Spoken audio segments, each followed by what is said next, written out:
E aí, pessoal, muito feliz de estar aqui no segundo episódio do nosso podcast, que por enquanto ainda não tem um nome já definido. Estamos estudando aqui, a ideia é que seja Franquia Pod. Uma brincadeira com pod de podcast, com a palavra pod, porque muita gente me pergunta, franquia pode isso, franquia pode aquilo? Então, essa é a ideia. Deixa aí nos comentários se você acha que essa é uma ideia boa ou se é uma ideia lixo. Até vou perguntar pro Léo o que ele acha. Pela risada, tô achando que ele não gostou muito, não. Não, eu adorei, porque as pessoas perguntam, né, pode? Na franquia pode? Não pode? Isso daqui pode, né? É verdade, ficou bom. Tá ficando bom, então, beleza.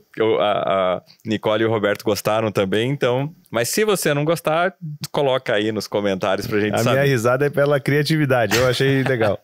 Boa. E hoje a gente tem, no nosso segundo episódio aqui, um convidado fantástico, né? Que não só um grande amigo, mas um grande franqueador, um grande empresário.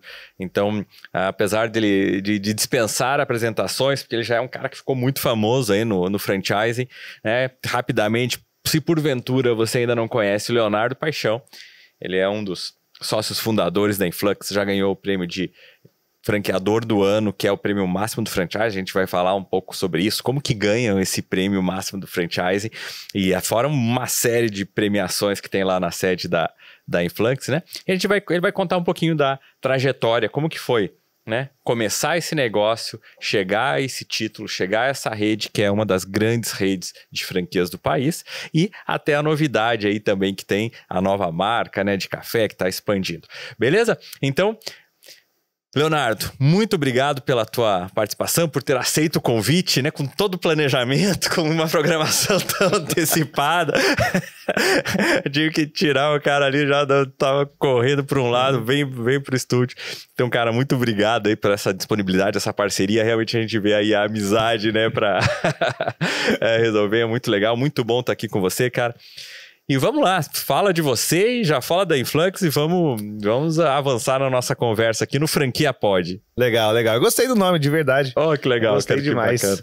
Pessoal, então, sou Leonardo Paixão, eu tô no franchising aí como franqueador, quase 20 anos. Mas no mundo do franchising, desde os meus 18, tô com 44, então tem que fazer as contas aí, pegar um ábaco aí e fazer uma conta. Obrigado pelo convite, de verdade gostei do nome, tomara que eu tô torcendo para que fique esse nome, porque eu achei bem criativo.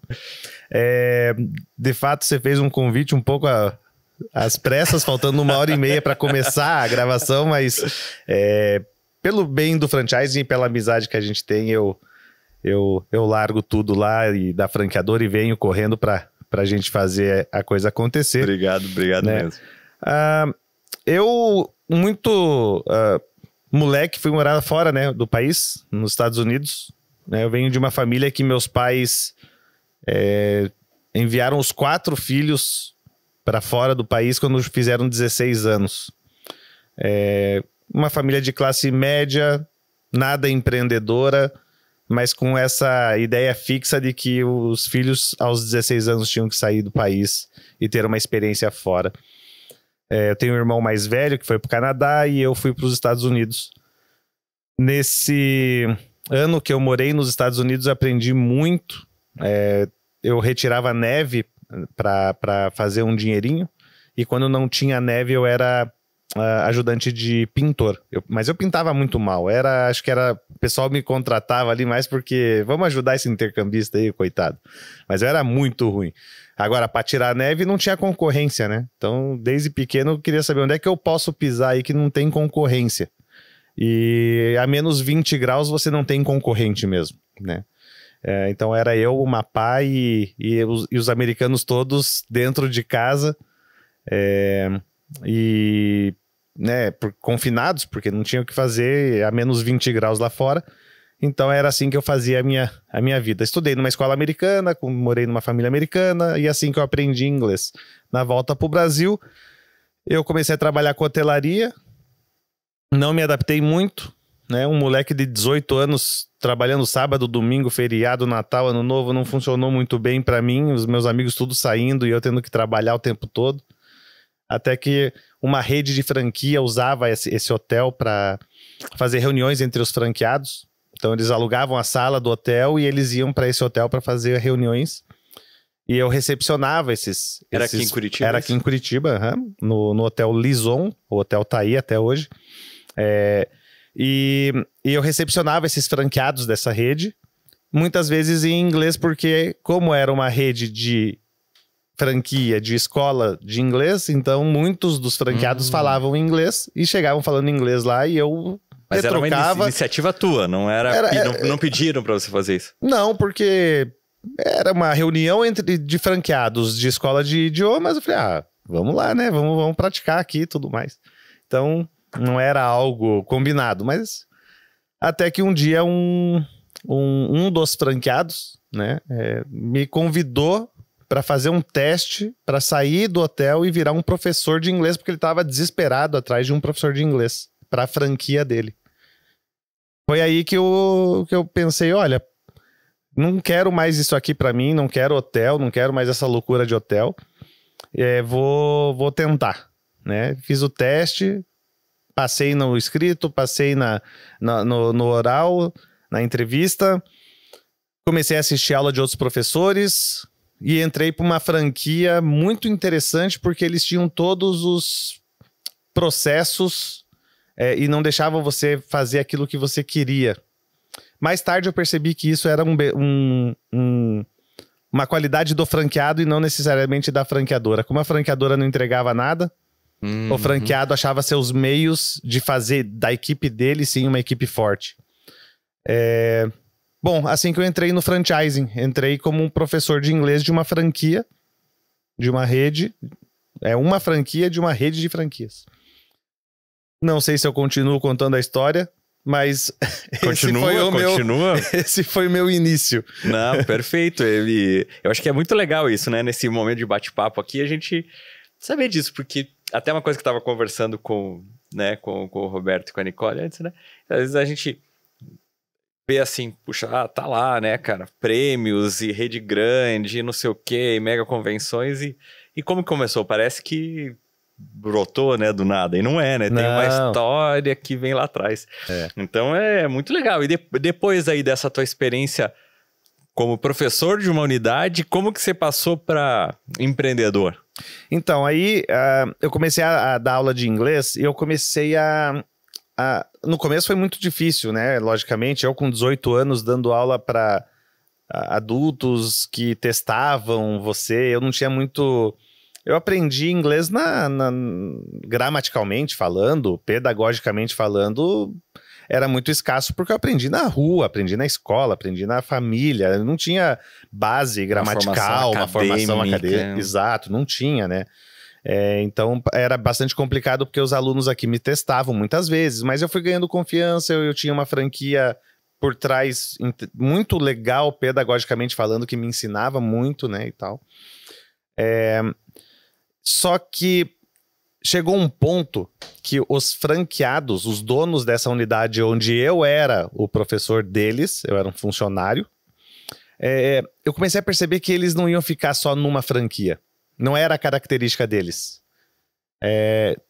3 sócios, donos de uma franquia. Nessa época eles tinham uma unidade só. Uma unidade só. Aí eu percebi que eles não vão ficar nessa uma só. Eles vão para uma segunda, eles vão para uma terceira, eles vão crescer. Eu percebi isso porque eram pessoas arrojadas, né? E eu comecei a procurar o meu espaço. Do mesmo jeito que lá nos Estados Unidos eu procurei o meu espaço de como ganhar dinheiro a menos 20 graus no meio da neve... o que eu posso fazer dentro dessa franquia para eu ter o meu espaço e eu aprender mais sobre franquias? Aí eu tive uma sacada, partiu de mim mesmo isso. Eu muito novinho, né? Já estava na faculdade ali, com 18, 19 anos eu entrei para a faculdade de turismo e eu cheguei para os franqueados, donos dessa franquia, e falei, olha, eu tenho algumas janelas, né, entre uma aula e outra. Por exemplo, o professor pode dar aula vamos supor, da 1 às 2, mas não tem aula das 2 às 3, mas tem das 3 às 4. Então ele tem uma janela ali de 1 hora. Cheguei para eles e falei, olha, ao invés de eu ir na banquinha, ao invés de eu tomar um café, ao invés de eu ficar na sala dos professores, no computador, deixa eu aprender sobre os bastidores da franquia. Eles, o que você quer saber exatamente? Eu falei, não, eu quero aprender sobre gestão, eu quero aprender sobre software, eu quero aprender sobre marketing, eu quero aprender sobre a parte de coordenação pedagógica, a relação da franquia com a franqueadora. Eu quero aprender mais. Dentro de 4 paredes de uma sala de aula, eu só tô sendo craque no meu campo pedagógico. Mas eu não tô vendo os bastidores de uma franquia e eu quero aprender. Eles, não, mas veja bem, a gente não tem... tá apertado o dinheiro e tal, né? São 3 sócios, você vê, né? Eu falei, não, mas eu faço isso gratuito. Eu quero ser o homem sombra de vocês. Eu quero aprender com vocês. Aí eles, opa, então tá. Sendo assim, topamos. E eu comecei a usar as minhas janelas entre uma aula e a outra para ser um homem sombra dos franqueados dessa unidade. Foi assim que eu comecei a aprender mais sobre franquia e não demorou muito, eles logicamente decidiram abrir a segunda unidade. Quando eles abriram a segunda unidade, eles precisavam de braço. E quem que estava pronto, nasceu já em casa, fazia exatamente igual eles. Uhum. Eu não era o ideal porque eu era muito novinho, mas eu era sim ideal porque eu fazia exatamente como eles. Então eu tive um salto aí na carreira praticamente porque eu fui de professor de inglês para coordenação pedagógica de uma unidade inteira. Aí eu dei um salto. Sempre querendo montar um negócio, uma escola própria. Eu quero ser franqueado, eu quero ter o meu CNPJ, eu quero ser, né? E sempre tentando com eles, porque eu já conhecia as pessoas ali, os meus chefes, né? Então, querendo bastante. Mas eles não queriam você muito como sócio. Eles pensavam assim, ele ainda é muito moleque, ele não tem a grana para montar uma franquia, ele quer entrar com o conhecimento pedagógico, sendo que franquia é muito mais que isso. Né? Hoje você ter uma... Não hoje, desde sempre, você ter uma franquia de educação, você tem que ter não é só a estrutura de um colégio. É muito mais do que isso, é tato com pais, com criança, você saber muito de marketing, muito de software de gestão, sei lá, de biblioteca, de estacionamento, de offline, de online, de leads, é muito... A nossa franquia é muito ampla. Uhum. A gente brinca que quem tem uma franquia de escola, a chance de se dar bem em qualquer outra franquia é muito grande porque é muito vasto, assim, o campo, né? Você precisa dominar muita coisa. Complexo, né? É muito complexo. Mas, enfim. E eles sempre falavam, não, calma, vamos com calma e tal. Aí só que eu me formei na faculdade, eu cheguei pra eles e falei, olha, me formei, sou formado em turismo, quero montar um negócio. Aí eles, não, veja bem, não é o momento, acabou, né? Abrimos a segunda unidade, a gente ainda fez o financiamento, não tá na hora e tal. Eu falei, então quer saber, eu vou trocar tudo em euro, vou vender tudo que eu construí como professor, coordenador, vou pegar meu fundo de garantia, vou pegar meu acerto e vou embora e vou fazer mestrado e doutorado fora do Brasil. E daí eu fui embora, de fato, para as Ilhas Canárias, que é um arquipélago que pertence à Espanha, apesar de estar muito próximo ao Marrocos, na África. Morei com outras 6 pessoas no mesmo piso, no mesmo apartamento. E fiz mestrado e doutorado, toda a parte teórica, durante 1 ano. E foi assim que eu aprendi espanhol, nessa loucura também de estar com pessoas que falam espanhol no mesmo... Né, com as aulas em espanhol, tudo em espanhol. Então, viajei a Europa toda, conheci mais de 30 países. Foi um negócio bem legal. Mas voltei quebrado. Euro, né? Uhum. Quando eu voltei pro Brasil, cheguei pros meus 3 chefes. E falei, cara, agora eu falo... Além de inglês, eu também falo espanhol. Quero abrir o meu negócio, quero abrir minha escola. Eu acho que chegou o momento. Aí eles... Mas não é pra nós, não é o momento. Falei, mas por quê? Falei, porque o nosso franqueador praticamente nos forçou a abrir a 3ª unidade. Eu falei, como que um franqueador força o seu franqueado a abrir uma 3ª unidade? Como que é isso? Aí eles, é muito simples, você tem uma franquia num bairro, outra franquia no outro bairro, ele chega, liga pra você e fala, olha, eu tenho um candidato pro bairro do meio. Uhum. E você não quer colocar um franqueado dentro do teu raio. Aí você se vê praticamente obrigado a correr pra abrir ali pra proteger a área. Não é uma prática muito legal, não faz parte do franchising íntegro, que a gente sempre, né, levanta essa bandeira, mas é uma prática que acontece no mercado do franchising, infelizmente. E algumas vezes até pode ser, né? Se for negociado, puxa, existe a oportunidade naquela região, se você não abrir, de repente um concorrente vai abrir ali também, né? Mas eu acho que assim, esse goela abaixo, quando é assim, estudado, quando você conversa com o seu franqueado de uma forma clara, tem um estudo de geomarketing que justifica a abertura, legal, saudável. Agora, quando é goela abaixo, aí cai tudo, né? Às vezes a gente vê isso, assim, o cara tá querendo mais é a taxa de franquia do que outra coisa, né? E era o caso. Então, assim, infelizmente, né, isso aconteceu e eles foram pro lado de abrir a terceira mesmo, enfim. Aí eles abriram a terceira unidade, aí eles falaram, agora tá complicado pra gente, falei, então eu vou embora de novo. Eu consegui emprego no interior do Mato Grosso do Sul, numa cidadezinha, para ser coordenador de um curso de turismo de uma universidade.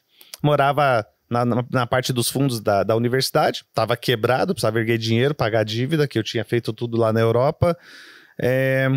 Comecei a me reerguer, porque eu tinha muito pouco gasto, a cidade era bem pequenininha, né, dava aula de inglês, de espanhol e de turismo dentro da universidade, e além de coordenar toda a parte todos os professores dos 4 anos do curso de turismo.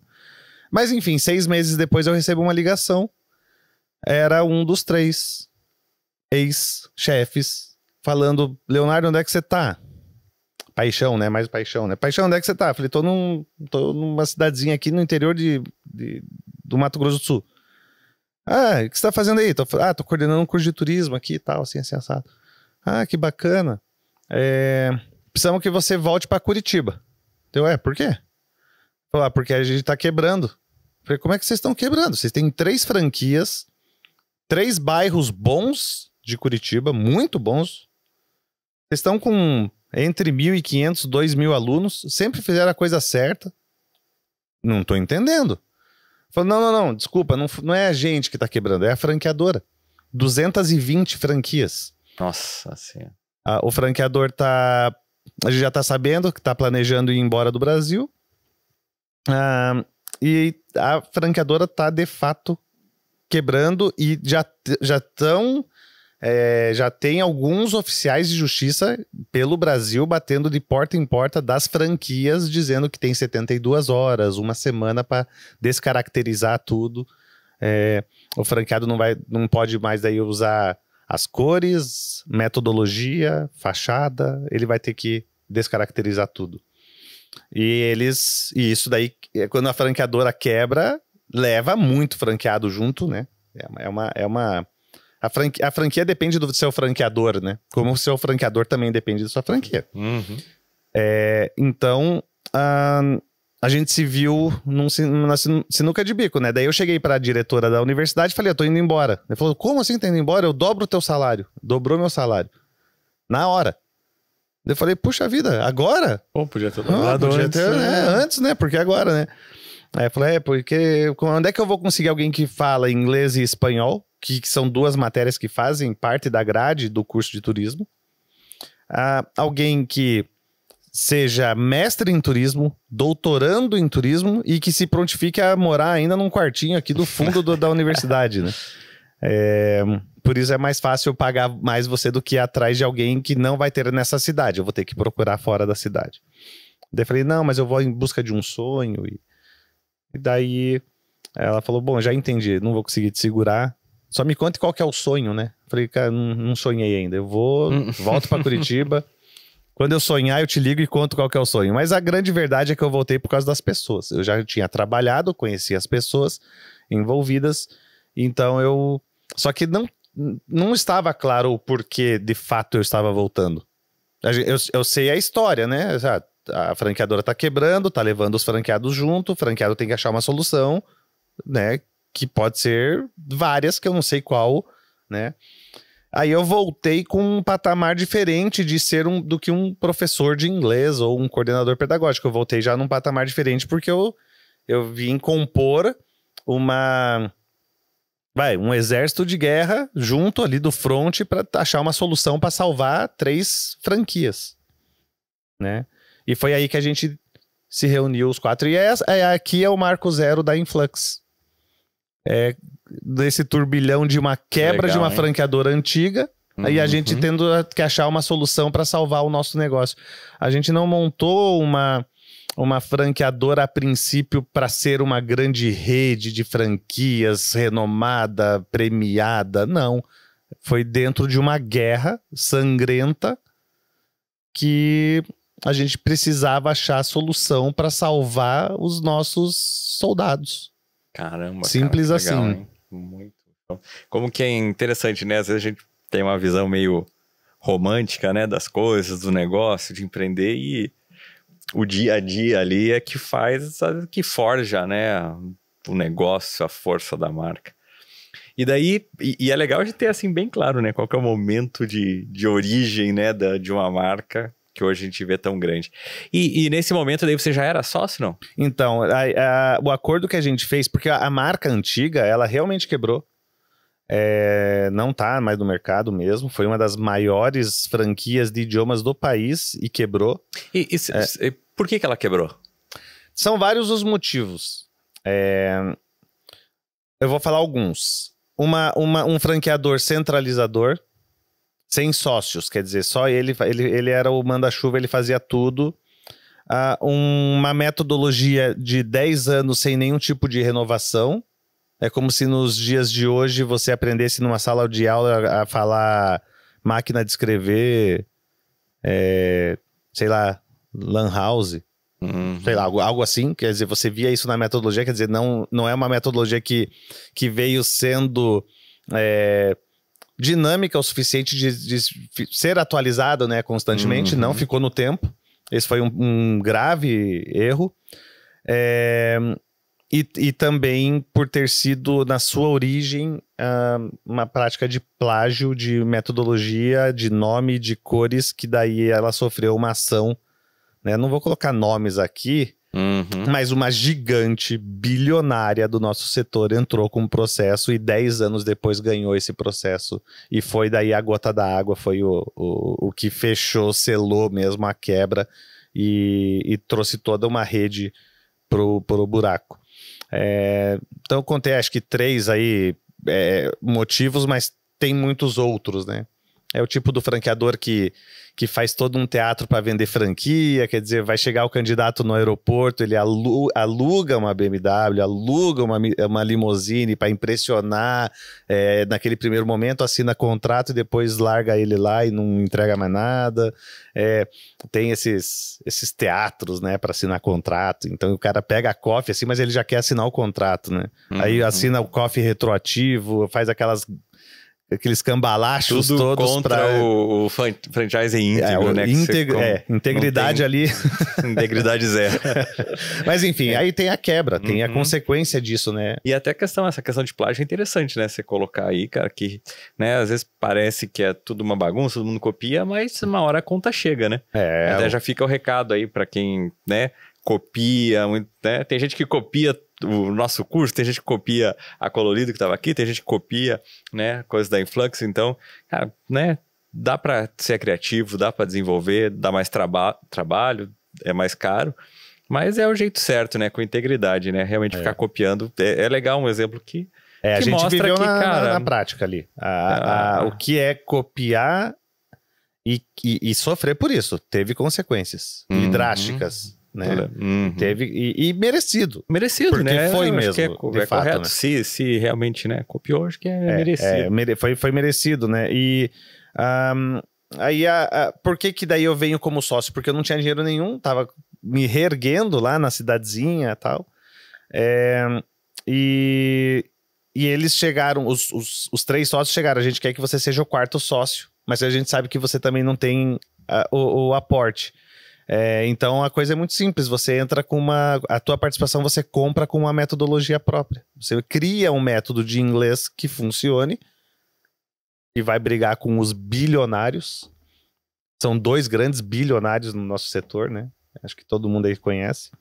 E a coisa é simples, você não tem dinheiro, você tem um computador velho com uma impressora velha e faça um método que funcione. Simples, é muito simples fazer isso.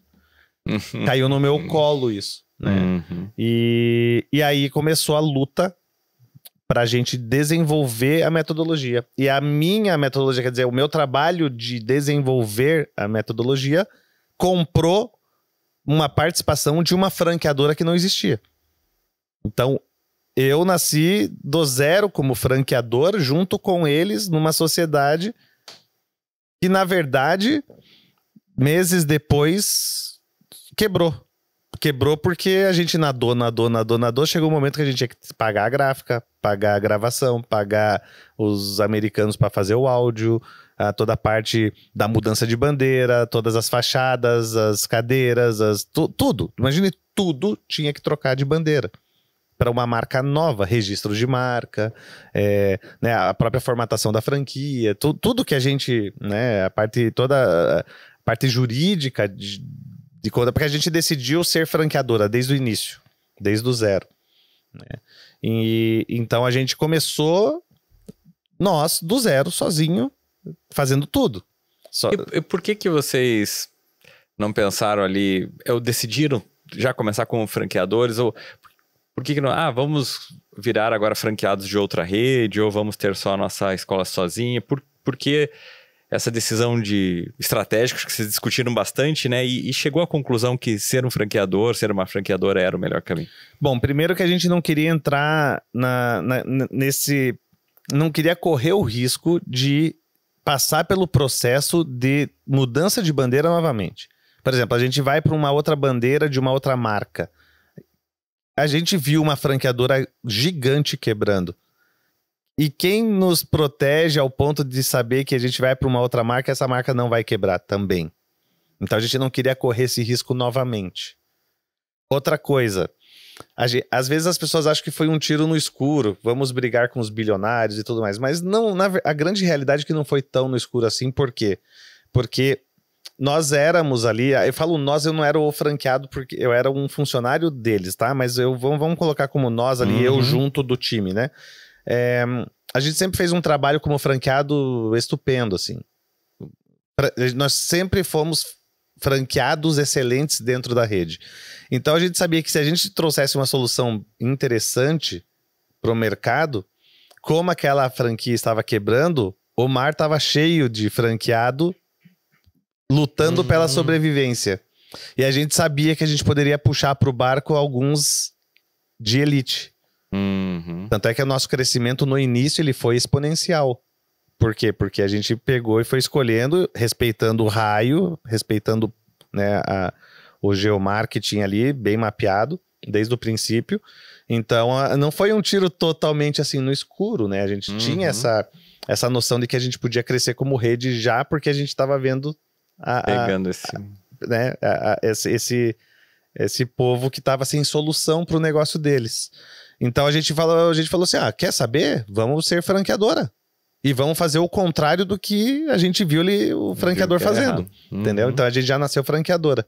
Que legal. E eu acho que mais uma lição que fica também dessa história é essa, né? Que ser grande não significa que é uma boa franquia, que é uma boa marca, né? Perfeito. Muita gente, né, fica olhando assim, não, se o cara tem 100 unidades, o cara tem 150 unidades, tem 200 unidades...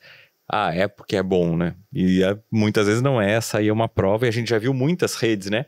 Que rapidamente chegam a 100, 150, 200, e mais rápido ainda vai para o zero, né?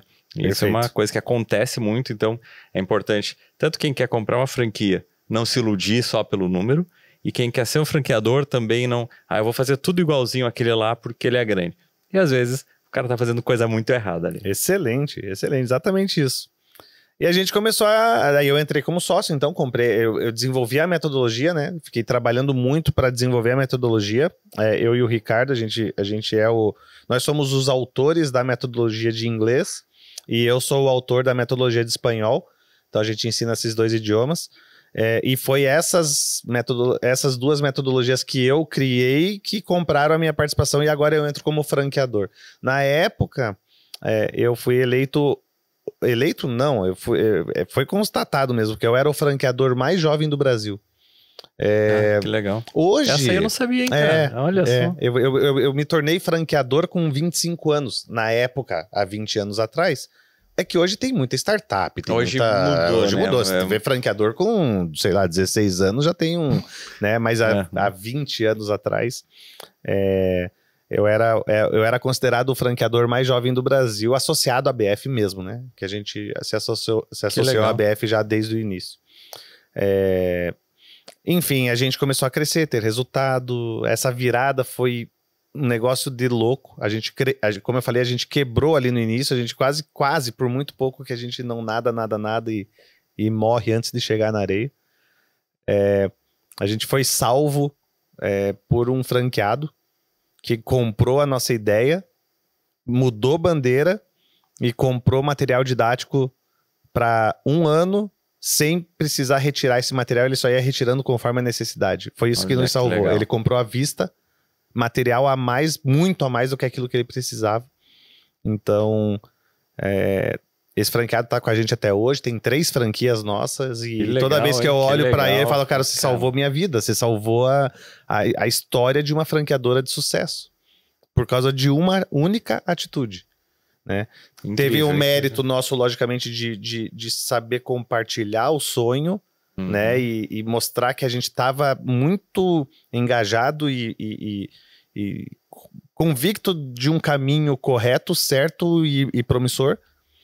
E ele de apostar, acreditar na gente e botar o dinheiro para que a franqueadora se mantesse de pé. Que legal, hein? Foi assim que a gente se safou da quebra.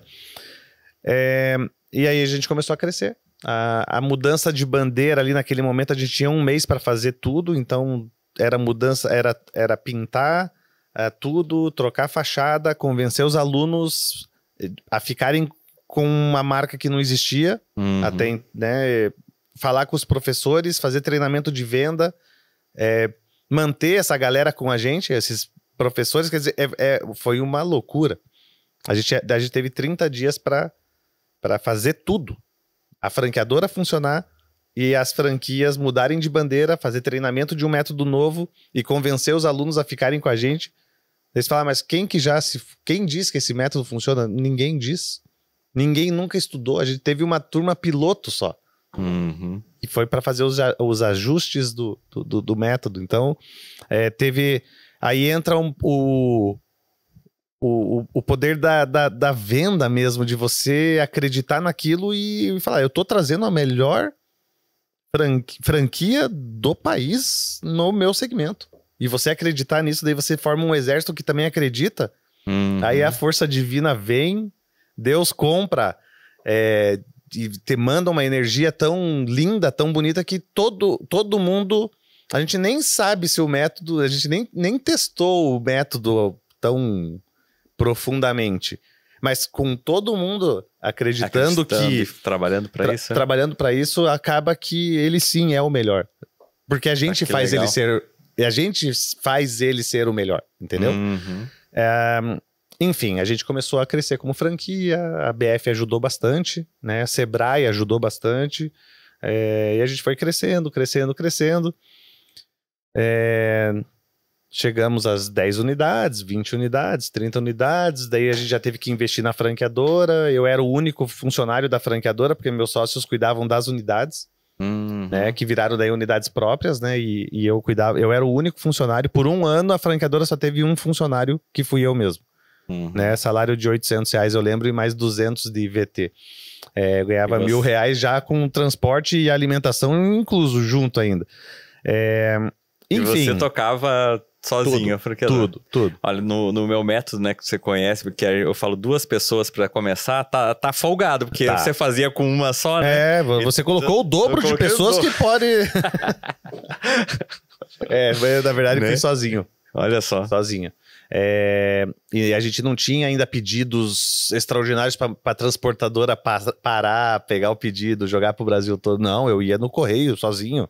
Eu carregava a caixa, chegava no correio, despachava os pedidos dos franqueados, enfim, eu negociava com os fornecedores, atendia franqueados e, enfim, eu era o faz-tudo da franqueadora. Por um ano. Daí a gente contratou a nossa primeira funcionária para me ajudar, e essa primeira funcionária hoje, ela é a gerente geral. Eu estar aqui nesse podcast com você, eu só consigo porque tem uma pessoa que tá lá, que é a primeira funcionária que toca toda a franqueadora hoje, a gerente geral, né, nacional. Ela tá lá nos bastidores fazendo a coisa acontecer, por isso que eu tenho aí agora o tempo, né, de estar aqui falando com você. Então a primeira funcionária hoje, ela é a principal gestora hoje, tirando os sócios, é a principal gestora. Cara, isso é muito legal, que é uma coisa que eu falo bastante, né, pros alunos, pros clientes, e você vai trazendo exemplos reais ali, práticos, né? Que é isso, realmente, uma franqueadora é uma empresa que ela tem uma tendência, se as coisas forem bem, a crescer muito e crescer rápido. Então, aquelas pessoas que estavam no começo, se elas tiverem dedicado, vestido a camisa, elas vão crescer muito, né? Então, você tem a primeira funcionária hoje, é agente geral, né? Um dos primeiros franqueados hoje tem 3 unidades e com certeza são unidades muito prósperas, né? Então, é muito assim, né? Quem abraça a causa no começo e acredita, né? A gente conhece muitos exemplos disso, né? Quem que é o diretor financeiro, o diretor comercial? Cara, o cara que estava no comecinho carregando caixa e fazendo, né? Exatamente as coisas aí. Então, realmente, acho que o franchising permite isso, né? É uma empresa que vai crescer, né? Ela tem esse DNA do crescimento, então quem tá junto no começo vai e continuar e perseverar, né? Porque tem muita dificuldade, muito desafio, mas vai colher os frutos junto, né? Claro, né? Cada um na sua situação, na sua perspectiva ali, mas vai ser beneficiado também. Exatamente. A coisa foi acontecendo, Erlon, daí a gente foi crescendo, a gente começou a ter alguns milhares de alunos espalhados pelo Brasil todo. A ABF começou a reconhecer bastante o nosso trabalho, premiações, selos aí tal. Chega no ponto, né, que eu já quero dar Já manda bala. Um salto ali, porque é muito relevante. É a questão do prêmio máximo, né, de franqueador do ano. Então, para quem não está ainda muito envolvido no franchising, né, existe a ABF. Hoje, né, no Brasil, a gente tem, acho que mais de 3 mil marcas de franquias, né? Claro, nem todas são associadas à ABF, mas muitas são, né? Tem muitas marcas que são associadas, talvez a maioria delas. E é uma só que vai ser escolhida na franqueadora do ano. Então, e isso não tem tantos anos que existe. Então, são poucas marcas que têm esse prêmio de franqueador do ano, e a Influx é uma delas, né? Então, é realmente um motivo, assim, de orgulho, né? De realização muito grande. E queria que você contasse um pouquinho, assim, primeiro, de quem que vocês receberam esse prêmio, para quem que vocês entregaram, né? Porque é um a cada ano, para as pessoas terem noção de que tipo de marca que tá nesse patamar, e como que vocês fizeram, como que faz para ganhar esse prêmio, como que faz para chegar lá. Legal, bem legal. Esse prêmio é um prêmio que é de muito orgulho, não tem como negar, né? Você chegar a um patamar de ser um exemplo, e a gente não tá falando aqui de escola de idiomas, né? A gente tá falando de todas as marcas franqueadoras do Brasil, né?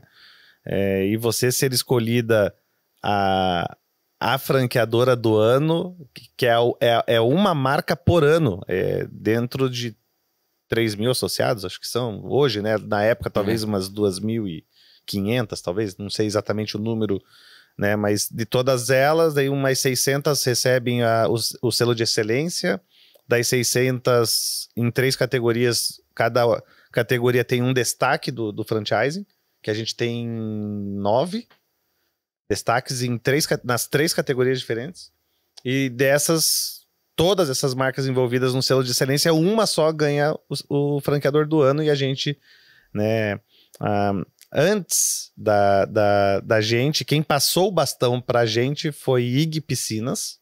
Uma grande marca. Grande marca. Então a gente pegou o bastão da IG Piscinas, ficamos um ano. Você perguntou de quem que a gente recebeu, né? O presidente da ABF na época era da Casa do Construtor, o Altino. O Altino que subiu no palco com a gente ali. Eu dei o discurso para esses 600 franqueadores. Foi um momento de uma certa tensão até, de você falar para toda aquela galera. No ano seguinte, a gente ficou um ano como franqueador do ano. Foi um ano excelente, um ano de crise de mercado forte, que a gente cresceu muito, porque a gente tinha argumentos de crescimento, quer dizer, isso gera marketing, né?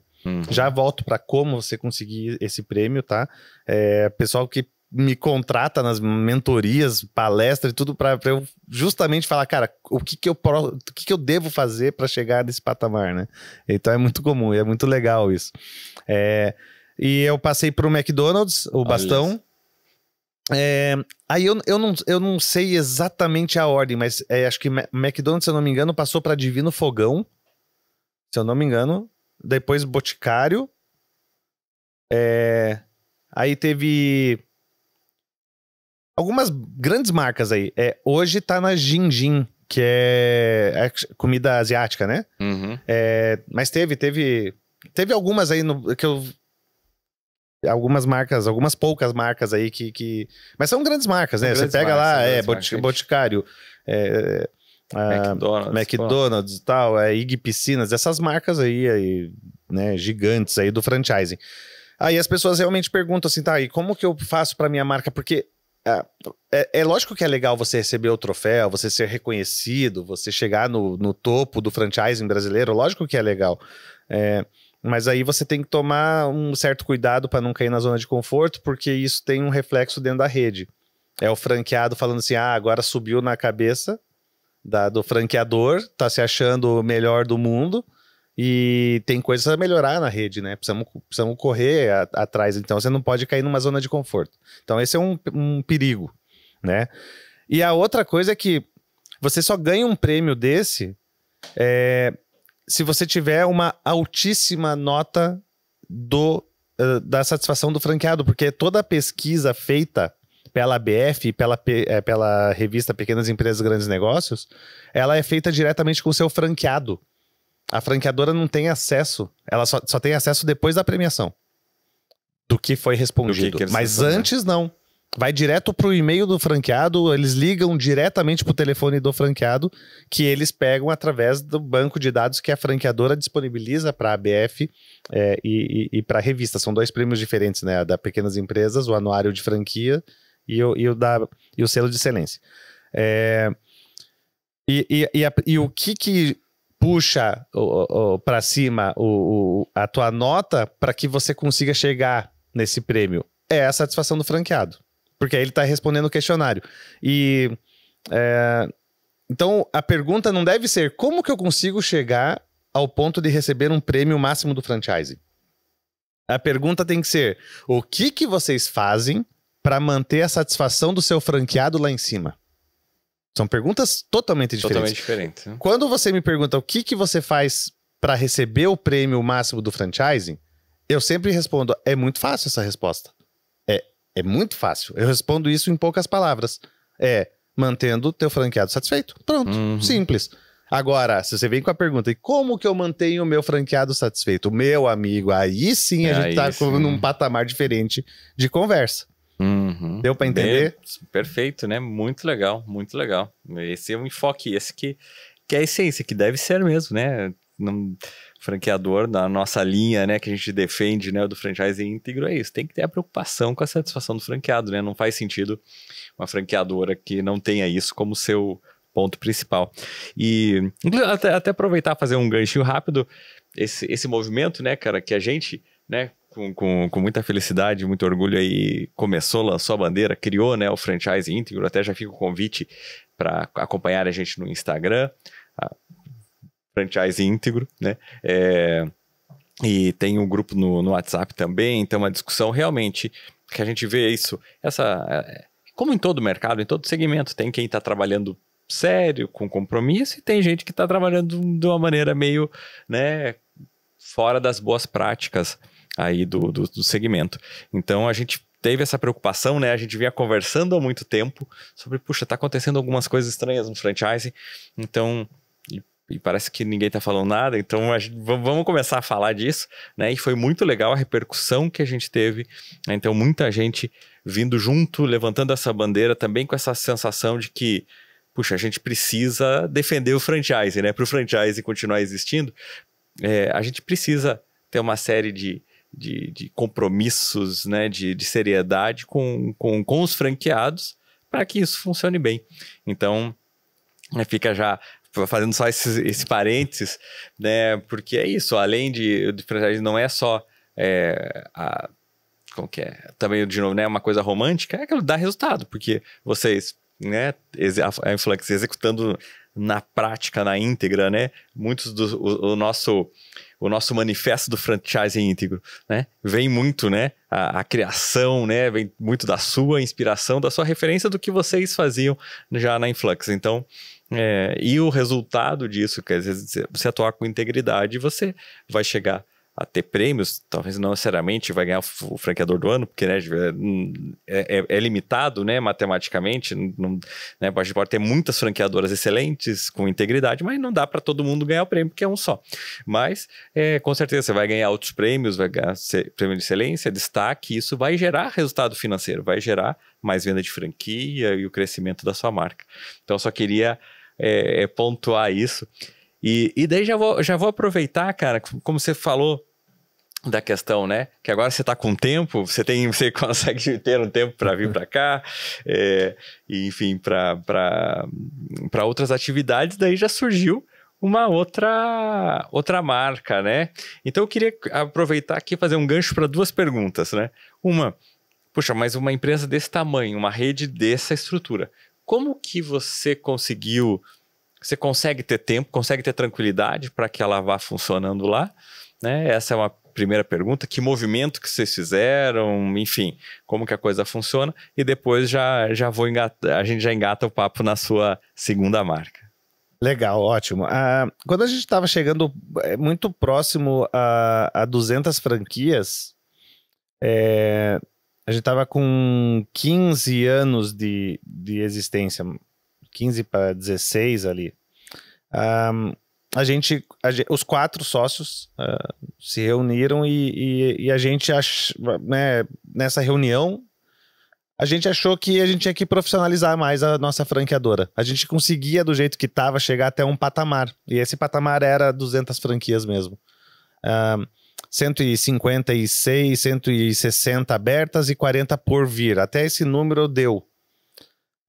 E a gente viu que estava difícil de conseguir a mesma performance do jeito que estava se a gente ultrapassasse 200 franquias abertas. E a gente foi humilde o suficiente para ver que a gente tinha que fazer alguma coisa, nem que fosse a nossa retirada. É uma decisão, no mínimo, audaciosa e humilde. Você criou do zero, você criou o nome, você fez o registro, você escolheu as cores, você fez tudo do zero. De repente você vai para um patamar de falar, cara, eu acho que eu tenho que mudar, nem que seja com a minha saída daqui.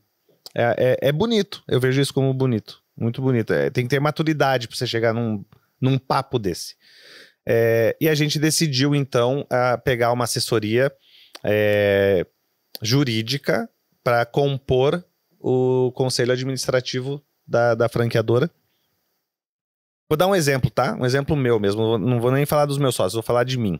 Porque todos têm um exemplo aí nessa etapa da nossa história. Mas eu vou falar da minha parte.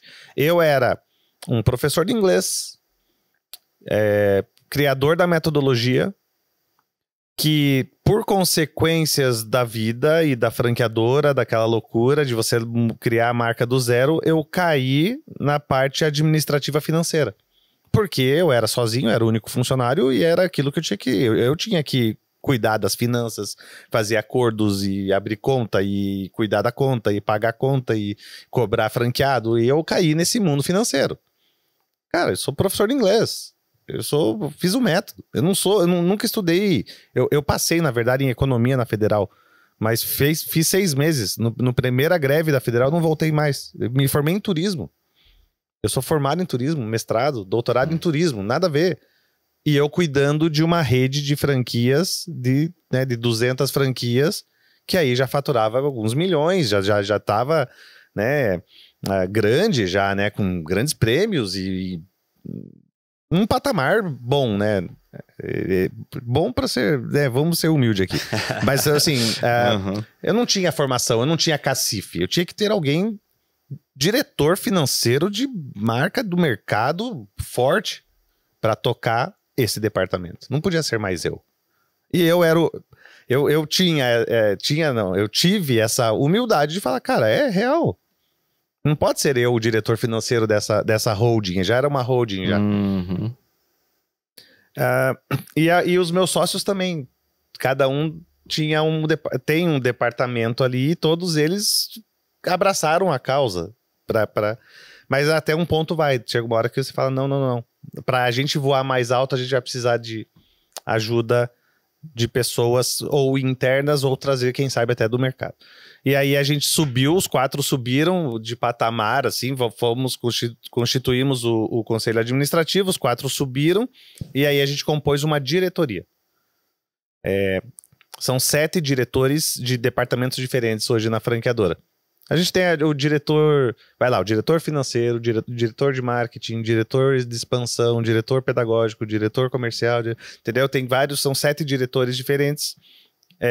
E aí, um sócio nosso, o Ricardo, ele é o CEO, e os 4 são conselheiros, e a gente colocou um 5º conselheiro de fora, que é o Marinho, que é o ex-Chili Beans, né?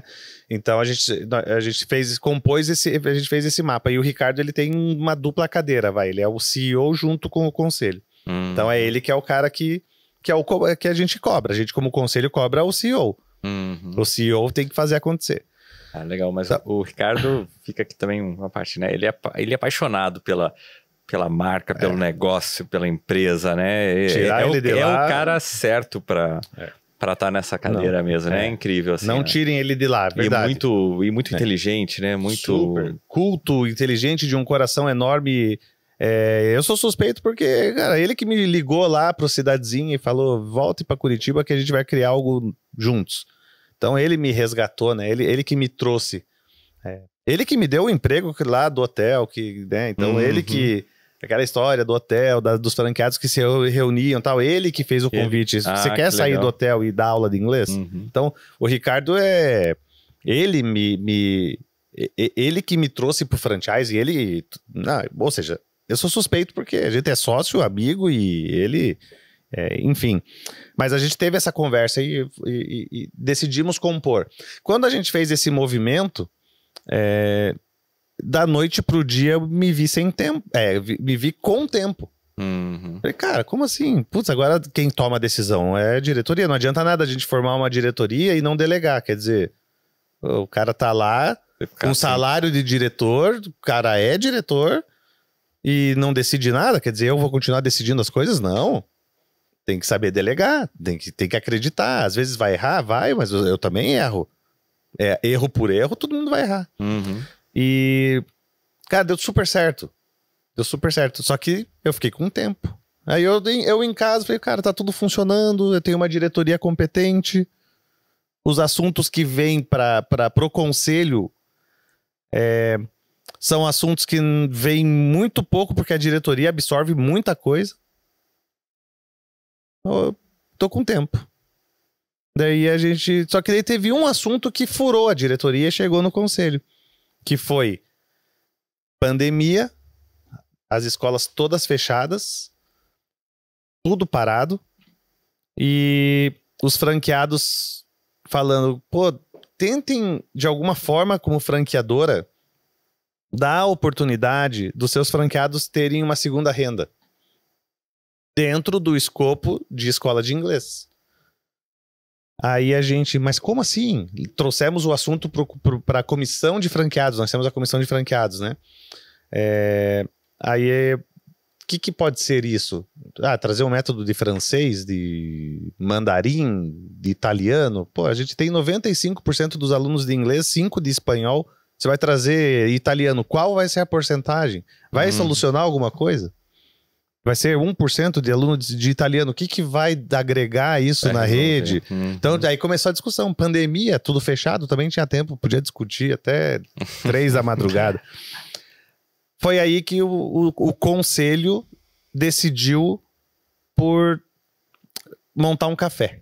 Loucura. Loucura.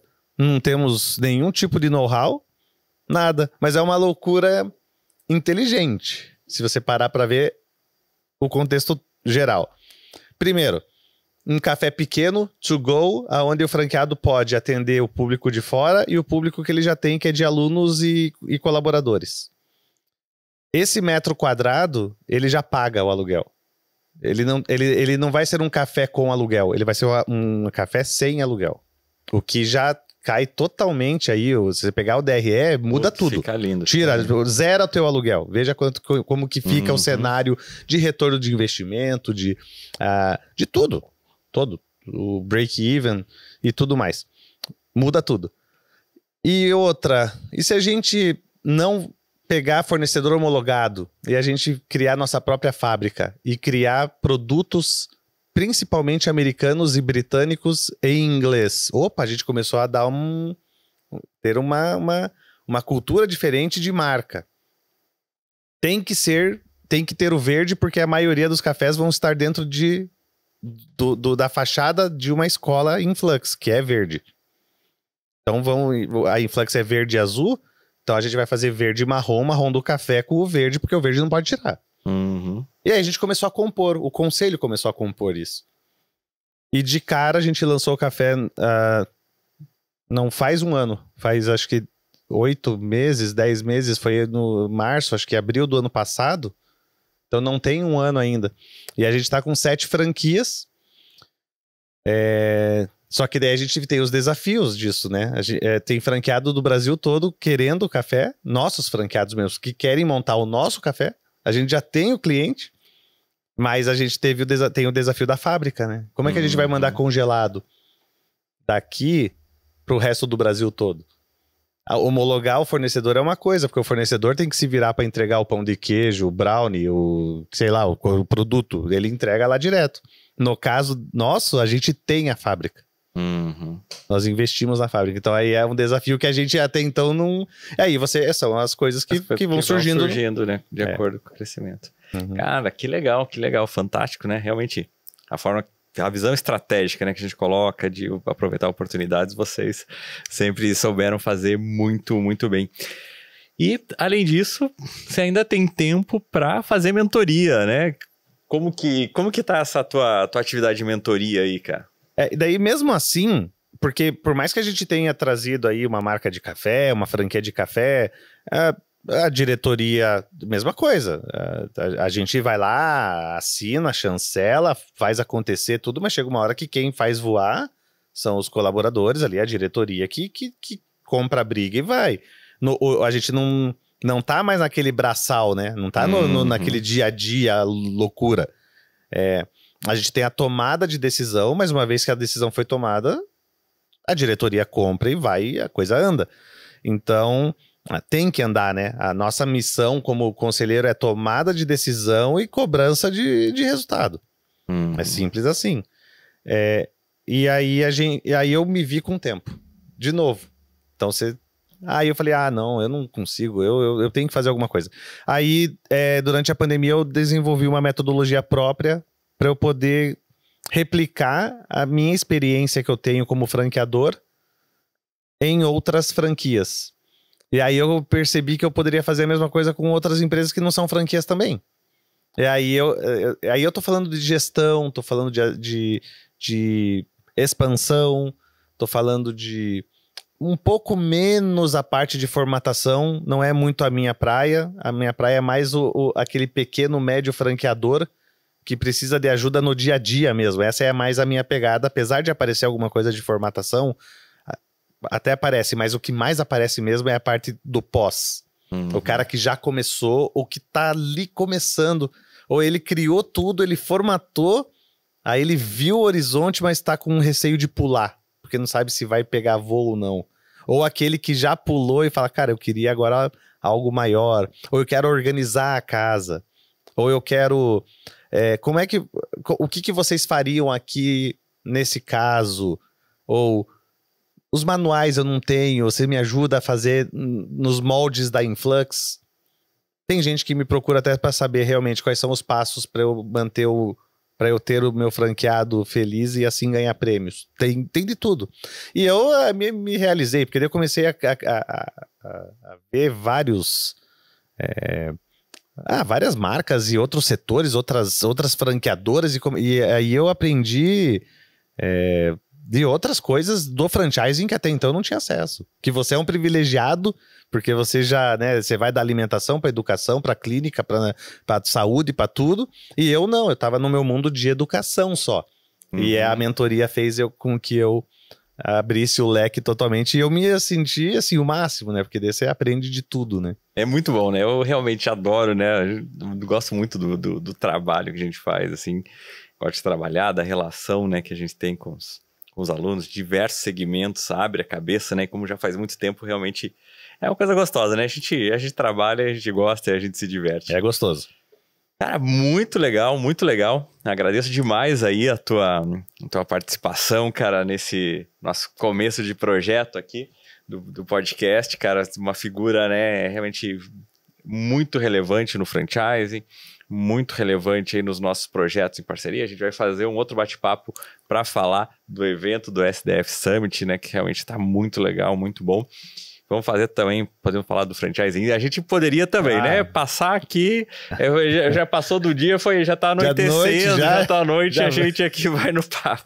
Começou no sol, agora tá na chuva. Típico, né? Não dá pra esconder que a gente tá gravando em Curitiba. É sol, é chuva, é tudo no mesmo dia. O SDF Summit também foi um presente de Deus aí pra mim, né? De poder fazer parte da primeira edição e já ter me apaixonado ali. Enfim, vamos falar mais sobre o assunto, mas... eu sou muito grato, né, a oportunidade de me aliar a você e a gente fazer algo ainda, né, mais grandioso, e é só o começo, com certeza, porque é um evento maravilhoso. Ah, cara, que legal, fico super feliz, honrado de um cara como você falando isso, né, e eu fico aí grato, né, de você ter abraçado junto, e aí é o evento nosso, né, e com certeza é só o começo. Vou deixar o link também, eu vou deixar o link aqui embaixo, na descrição do vídeo, para quem quiser também entrar em contato com você da mentoria, né? Então a gente vai deixar aqui os contatos. Obrigado. Quem quiser comprar a franquia, dá para comprar ainda a franquia Influx ou... Tem algumas regiões que não dá mais, como Curitiba e região metropolitana, não tem mais área. Tem algumas cidades que não tem mais área, mas...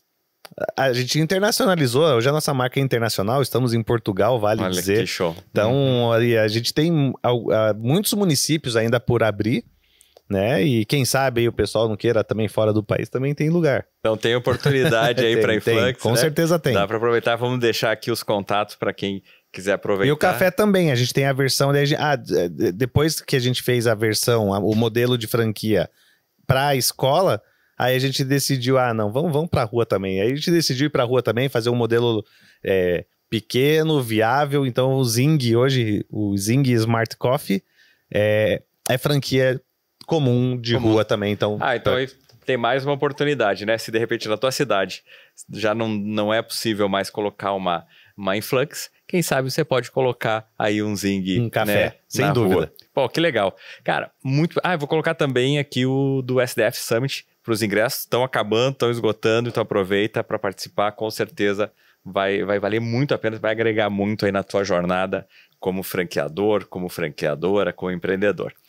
Cara, muito obrigado, valeu mesmo, prazerzaço conversar com você aqui, a gente conversa, eu já conheço essa história, né, eu já ia quase dar palpite, não, aquela pala, você pagava $4 a hora da mulher... Conta aquela da pala, aquela história e tal, né? Que então, você já sabe. Eu já conheço, mas isso, né, sempre é muito bom reviver essa jornada e sempre tem alguma coisinha a mais que a gente vai, e principalmente, né, poder compartilhar aí para quem ainda não conhecia. Cara, brigadão, quiser se despedir aí do pessoal. Não, um prazerzaço, né? Para mim isso aqui é terapia, bater papo sobre franchising com você, Erlon, você é um grande amigo, né? Então... eu só agradeço e sempre que você me chamar eu tô dentro. Valeu. Mais uma vez, obrigado, né, cara? Que foi assim, aquele convite super planejado, então aí o cara prova quem é amigo mesmo, né? Que eu já tava esperando o cara, não dá, se fosse, né? Se fosse pelo menos umas 3 horas antes. Não, né? Foi uma hora e meia antes, o cara me ó, você pode? Eu posso, pra você eu posso. E valeu muito. Valeu, pessoal. Até mais. Continue acompanhando a gente.